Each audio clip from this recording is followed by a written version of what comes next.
Disebutkan oleh Ibnu Qayyim kalau kita tadabburi juga istirahatnya Nabi, betul-betul istirahatnya sesuai untuk tubuh. Nabi kalau istirahat, pengen istirahat langsung merebahkan tubuhnya. Nah, nggak melarang, nggak mencegah tubuhnya untuk tidur. Jadi obat tidur yang paling enak tidurin, ya. Jangan minum kopi. Kami sudah coba, kami biasa ngegas dakwah pakai media motor nih, fasilitas motor dari Medan, Jakarta, dari Jakarta ke Madura, Jakarta ke Jawa Timur. Kalau ngantuk, percuma kopi, tetap ngantuk. Ya, maka kalau tubuh ngantuk, capek, udah istirahatin tubuh. Jangan dipaksain. Ya, jangan dipaksain. Dan istirahatnya Nabi kata beliau, ghayatu salahil qalbi wal badan, betul-betul sepuncak-puncak baik untuk jantung dan baik untuk badan. Lihat, ada sebagian orang jantungnya bengkak, mengalami dekompensasi kordis, gagal jantung. Apa sebabnya? Terlalu capek kerja, kurang istirahat, pola makan tidak benar, olahraga diforsir, akhirnya jantungnya bengkak. Ya, makanya tubuh kita punya hak. Tubuh kita punya hak. Ya, kita kuat iman, butuh didukung kuat fisik. Al-mu'min al-qawi khairun wa ahabbu ilallah minal mu'min al-dhaif. Seorang mukmin yang baik di sisi Allah dan dicinta di sisi Allah adalah mereka yang kuat. Kuat di sini hukum asalnya kuat iman. Tapi kuat iman didukung kuat fisik. Coba ada orang kuat iman, Masya Allah, tapi makanan gak dijaga, aktivitas gak dijaga. Tadinya rajin sholat, sekarang gak bisa sholat ke masjid. Ternyata dapat laporan dari istrinya apa? Kakinya bengkak. Bengkak kenapa? Kena asam urat 14. Susah sholat ke masjid.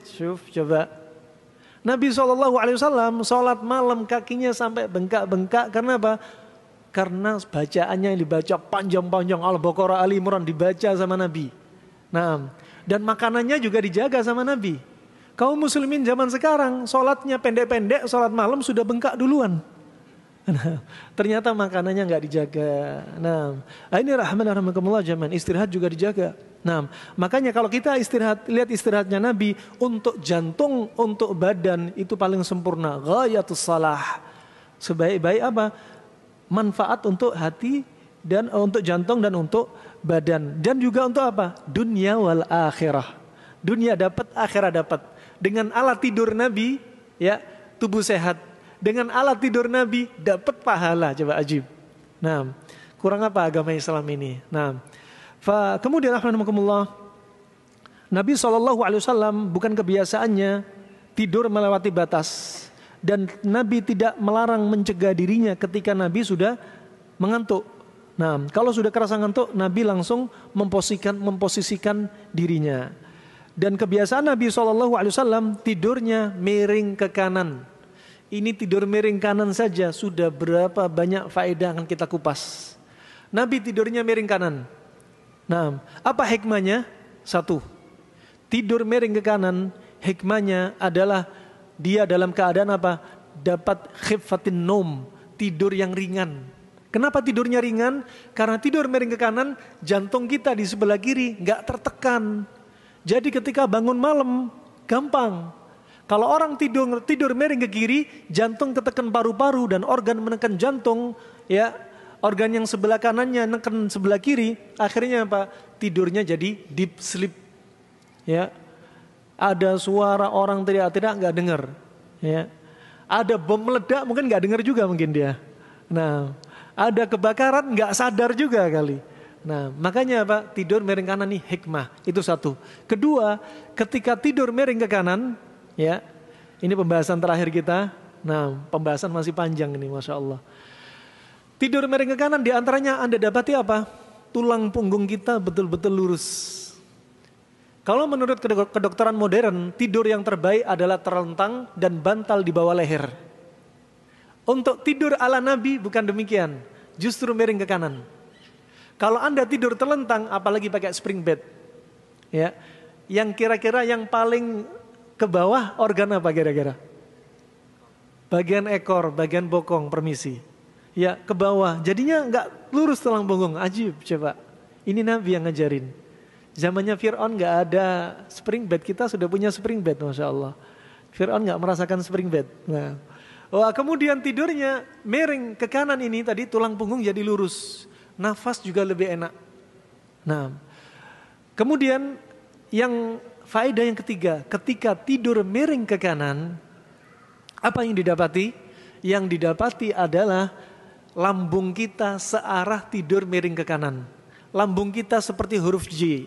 Dari atas, belok ke belakang dikit, turun, terus naik, baru ke sana. Ketika miring kanan, berarti kita miringin kanan ke arah liver, ke arah duodenum, ke arah usus. Sehingga apa? Gak ada makanan yang nyangkut. Nah, dan kata Ibnu Qayyim, jangan membiasakan selepas makan malam langsung tidur. Ini bukan dari Nabi, tapi dari para ulama klasik. Selepas makan malam jalan 40 langkah. Disebutkan ulama yang lain 50 langkah, ada yang 100 langkah. Ini bukan berarti olahraga, tapi untuk menurunkan makanan. Karena kalau kita habis makan langsung tidur, ternyata menimbulkan fermentasi. Kadar gula darah kita bakal tambah tinggi. Coba, ajib. Ini ulama klasik sudah ngomong jauh-jauh sebelum zaman ini dokter bicara. Nah, ini rahimahumullah jami'an. Hikmah-hikmahnya begitu banyak.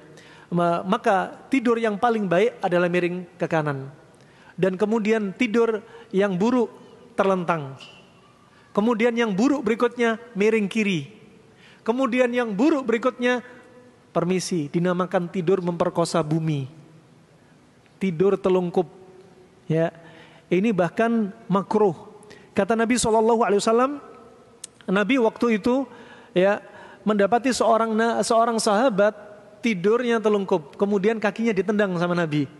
Ya, faraqadahu birijli Nabi SAW. Faiqadha. Kemudian Nabi bangunkan dia. Ya fulan, hadhihi dhij'atu ahlin nar. Ini adalah posisi tidurnya para penghuni neraka. Maka kita nggak boleh menyamai penghuni neraka, nggak boleh nyamai setan, nggak boleh nyamai orang-orang kafir, nggak boleh nyamai orang-orang musyrik, kita nggak boleh nyamai hewan, kita yang laki-laki nggak boleh nyamai perempuan, perempuan nggak boleh nyamai laki-laki, juga termasuk ini apa? Kita nggak boleh nyamai tidurnya para penghuni neraka, tidurnya telungkup. Kalau ada anak, istri, bapak-bapak atau suami, ibu-ibu, kalau tidur telungkup bangunin. Nabi sampai pakai kakinya bangunin dia. Kenapa? Nabi marah. Ya, Nabi marah. Tidur miring kiri bangunin. Ya, suruh balik ke kanan.